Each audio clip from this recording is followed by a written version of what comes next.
Hello everyone. BSc first year के पिछले video में हमने पढ़ा था पॉरीफेरा के जनरल कैरेक्टर्स के बारे में। इस वीडियो में हम पॉरीफेरा के क्लासिफिकेशन के बारे में पढ़ेंगे।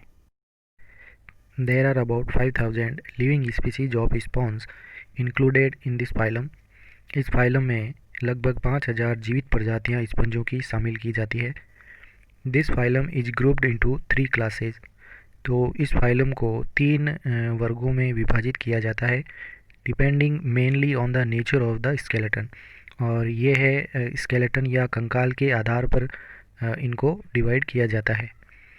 दे live up to depth of 8500 metres. तो ये लगभग समुद्रों में 8500 मीटर की गहराई तक पाए जाते हैं। They generally flourish in warm waters. तो ये सामान्यतः गर्म जल में अधिक पाए जाते हैं। In the matter of size they are highly variable. तो आकार की दृष्टि से ये बहुत ही अधिक विभिन्नतापूर्ण होते हैं। देयर साइज में vary from few centimetres to several metres.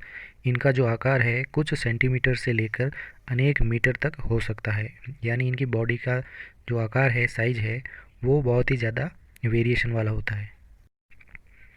तो फाइलम पॉरीफेरा को उनके स्केलेटन की प्रकृति के आधार पर 3 क्लासेज में डिवाइड किया गया है। फर्स्ट जो इसकी क्लास है वो है कैलकेरिया, दूसरी इसकी क्लास है हेक्सेक्टिनेलिडा, और थर्ड जो क्लास है वो है डीमोस्पोंजिया। तो सबसे पहले हम बात करते हैं क्लास फर्स्ट कैलकेरिया की। ये शब्द जो है वो एक लैटिन वर्ड है कैलकेरिस, जिसका मतलब होता है लाइमी, यानी चूने से बने हुए या कैल्शियम कार्बोनेट से बने हुए, इसलिए इसका नाम कैलकेरिया है। The sponges of this class are small. इस वर्ग में आने वाले जो स्पंज हैं वो बहुत ही छोटे हैं, लेस देन 10 सेंटीमीटर। इनकी जो लगभग हाइट होती है वो 10 सेंटीमीटर से भी कम होती है। Exclusively marine forms living in shallow waters. ये एक्सक्लूसिव मेराइन वाटर में यानी केवल समुद्री जल में पाए जाते हैं, एंड इन सेलो वाटर यानी उथले जल में पाए जाते हैं। Skeleton is made up of calcareous spicules. इनका जो स्केलेटन या कंकाल होता है ये कैल्शियमी कंटिकाओं से बना हुआ होता है। बॉडी में भी सिलिंड्रिकल और वेस लाइक। इनका जो शरीर है वो बेलनाकार हो सकता है या वेस लाइक यानी फूलदान के समान इनका शरीर होता है। दे में आइदर लिव इन कॉलोनीज और सॉलिटरी। ये निवह के रूप में भी पाए जा सकते हैं या एकल प्रकार में भी उपस्थित होते हैं। बॉडी स्ट्रक्चर में भी एस्केनॉइड, साइकोनॉइड और ल्यूकोनॉइड टाइप। इनका जो शरीर की संरचना होती है इनमें एस्केनॉइड, साइकोनॉइड या ल्यूकोनॉइड तीनों प्रकार में से कोई भी एक हो सकता है। डेवलपमेंट इंक्लूड्स सीलोब्लास्टुला और एम्फीब्लास्टुला लार्वा। इनके परिवर्तन में सीलोब्लास्टुला या एम्फीब्लास्टुला लार्वा पाया जाता है। इसके उदाहरण हैं क्लेथरीना, ल्यूकोसोलेनिया और साइफा या साइकॉन। तो ये फर्स्ट जो है वो क्लेथरीना है, ये सेकंड ल्यूकोसोलेनिया और ये तीसरा है साइकॉन या साइफा। तो इनकी जो बॉडी है वो हमेशा ही सिलिंड्रिकल या वेस्ट लाइक यानी कि फूलदान के समान दिखाई देती है। दूसरी जो क्लास आती है ये है हेक्सेक्टिनेलिडा। ये ग्रीक वर्ड है, हेक्सा का मतलब होता है 6 यानी 6, और एक्टिन्स का मतलब रे या रश्मियाँ जो होती है। तो इनमें 6 रेज जो है वो पाई जाती है। This class includes glass sponge. तो जितने भी हेक्सेक्टिनेलिडा के स्पंज आते हैं उन सब का सामान्य नाम जो है वो ग्लास स्पंज है। The sponges of this class are of moderate size. यानी इस क्लास के जितने भी स्पंज हैं वो मध्यम आकार के होते हैं, ना ही ज़्यादा छोटे हैं और ना ही ज़्यादा बड़े होते हैं। They are exclusively marine forms. ये एक्सक्लूसिवली मेराइन यानी समुद्र में ही पाए जाते हैं। लिविंग इन डीप वाटर्स यानी ये अधिक गहरे पानी में उपस्थित होते हैं। Their skeleton is made up of 6 rayed siliceous spicule. इनका जो स्केलेटन या कंकाल है ये 6 रेड या 6 रश्मियों से युक्त सिलिकामय कंटिकाओं से बना होता है। बॉडी में भी कप, अर्न और वेस लाइक। इनका जो शरीर है वो कप लाइक हो सकता है, अर्न यानी कलश के समान, या वेस लाइक यानी फूलदान के समान। तो इनमें से किसी भी प्रकार की बॉडी फॉर्म इनमें उपस्थित हो सकती है।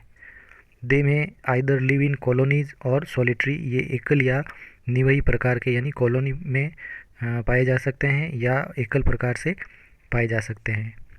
डेवलपमेंट इंक्लूड ट्रिचिमेला लार्वा, इनके परिवर्धन में ट्रिचिमेला लार्वा पाया जाता है। इनके उदाहरण हैं, पहला सबसे यूनिक उदाहरण है यूप्लेक्टेला, या इसे कहते हैं वीनस फ्लावर बास्केट या वीनस की पुष्प मंजूषा। दूसरा है हाइलोनिमा, जिसे कहते हैं ग्लास रोप स्पंज। तो ये फर्स्ट जो है ये यूप्लेक्टेला है और दूसरा है हाइलोनिमा। अब बात करते हैं क्लास थर्ड डीमोस्पोंजियाई की। ये दो ग्रीक वर्ड से बना है। डीमास का मतलब होता है फ्रेम या चौखट आकार का। दूसरा है स्पॉन्जोज या स्पंज।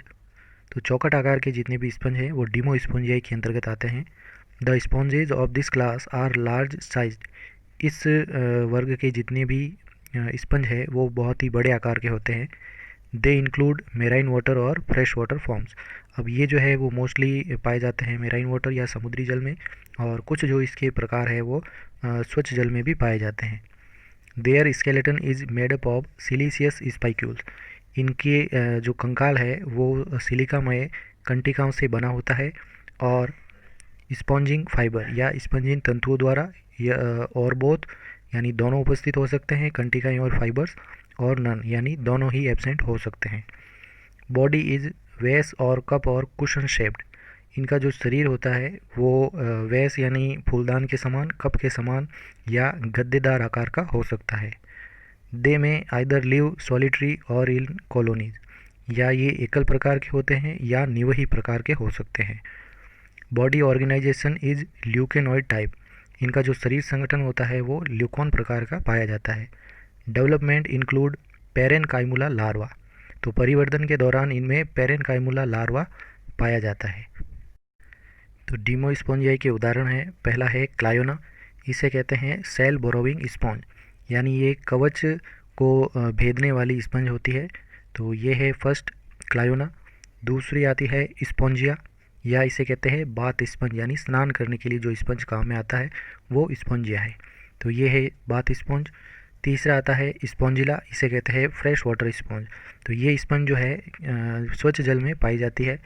और फोर्थ है केलाइना, ये इसे कहते हैं फिंगर स्पॉन्ज, क्योंकि इनका जो आकार है ये फिंगर्स के समान इनमें निकले हुए होते हैं, इसलिए इसको फिंगर स्पॉन्ज कहते हैं। अब हम बात करेंगे स्पंजों के इकोनॉमिक इम्पोर्टेंस या आर्थिक महत्व के बारे में। सबसे पहले बात करते हैं बेनिफिशियल स्पंज यानी लाभदायक स्पंजों के बारे में। फर्स्ट आता है एज फूड, यानी ऐसे स्पंज जो भोजन के रूप में उपयोग हो सकते हैं। Sponges are rarely used as food by other animal, यानी स्पंज जो है बहुत ही कम उपयोग में लिए जाते हैं भोजन के रूप में दूसरे एनिमल्स के द्वारा। Because of their bad taste, यानी इनका जो स्वाद होता है बहुत ही ख़राब होता है। ऑर्डर यानी गंध, एंड स्पाइक्यूल और कंटिकाओं के कारण मुख्यतया इनको भोजन में उपयोग नहीं लिया जाता है। Some crustaceans are found parasitic on them and some mollusc depend on them for their diet. यानी इसमें कुछ क्रस्टेशियन यानी जो जलीय आर्थ्रोपोड जंतु होते हैं ये कुछ पैरासाइटिक होते हैं इन स्पंजों के ऊपर, और कुछ मोलस्का संघ के जो जंतु है वो इन्हें डाइट के रूप में या भोजन के रूप में उपयोग लेते हैं। दूसरा आता है एज कमेंसल, यानी सहभोजी के रूप में। Sponges serve as protective house for several animals, यानी स्पंज जो है वो एक रक्षात्मक घर का जो कार्य करते हैं अनेक एनिमल्स के लिए, जैसे क्रस्टेशियंस है, वॉर्म्स या कृमि रूपी होते हैं, मोलस्का के, और फिश यानी जो छोटी मछलियां हैं इन सब के लिए एक रक्षात्मक घर का कार्य करते हैं।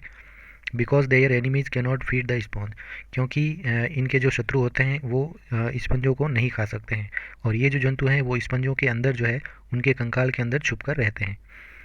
In addition to protection, the animals living inside the sponge body get a rich food supply from the water circulating through them. तो एक तो प्रोटेक्शन या रक्षात्मक सुरक्षा के साथ में ही एनिमल्स के अंदर जो इसके अंदर रहते हैं स्पंज की बॉडी में उनको बहुत ही ज़्यादा फूड सप्लाई मिलती है, क्योंकि जो वाटर करंट आता है या जल इसके अंदर स्पंजों में जो बहता है उनमें अनेक प्रकार के फूड उपलब्ध होते हैं, तो वो उनके ऊपर फीड करते हैं या उनका भोजन के रूप में उपयोग लेते हैं। These animals do not cause any harm to sponge, और जो ये अंदर रहने वाले जंतु है वो इन्हें किसी प्रकार की हानि नहीं पहुंचाते हैं। सो दे आर रिगार्डेड एज कमेंसल्स, यानी ये सहभोजी के रूप में इन्हें देखा जाता है। इसके बाद आते हैं स्पंज के other uses.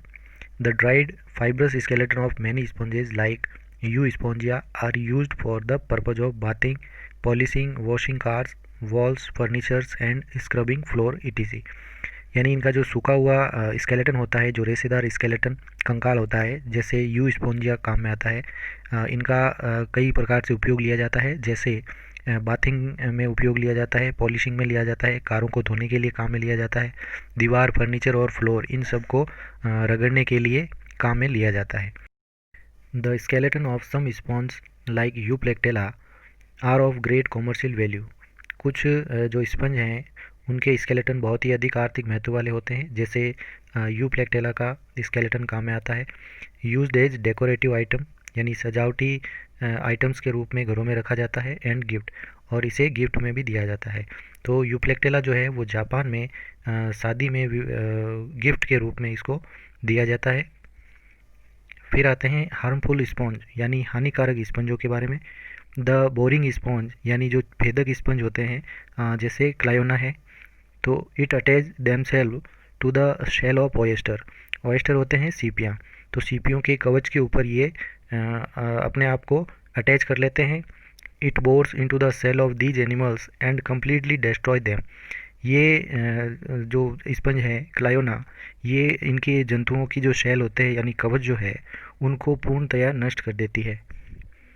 The boring sponge also destroy rocks by penetrating into them and breaking them into pieces. तो जो ये बोरिंग स्पंज होती है ये बड़ी बड़ी चट्टानों को भी भेद देती है तथा उनको टुकड़ों में तोड़ देती है। Thank you so much. और अगले वीडियोज़ में हम फाइलम सिलेंट्रेटा के बारे में पढ़ेंगे।